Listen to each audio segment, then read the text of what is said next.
যাতে সম্মান বিনষ্ট হয় না প্রসঙ্গে। 5 কার্য হতে বাছা থাকো সাবধান, বিনষ্ট না হবে তবে তোমার সম্মান। মিথ্যা কথা কহিবে না কভু কারো শোনে, সম্মান সৌন্দর্য কিছু থাকে না তাতে।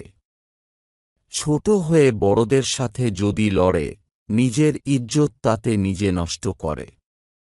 ভারসাম্য রেখে করো ইতরামি বর্জন, কেননা ইহাতে নষ্ট সম্মান রতন। বড়দের সাথে বাছা করো না বিবাদ, নিজের ইজ্জত যেন করো না বরবাদ। চাও যদি এ জগতে সম্মান তোমার, সুস্বভাব রেখে করো সুষ্ঠু ব্যবহার। ইতরামি করিতে মনে ইচ্ছা জাগে যার, নিজের সম্মানের প্রতি যেন সে বেজার। সত্য ছাড়া কারো সাথে কথা নাহি কবে, কহিলে তোমার মান পানি তুল্য হবে। খেয়ানত চুক্তি ভঙ্গ হতে থাকো দূর, জ্বলিবে তোমার মুখে ঈমানের নূর।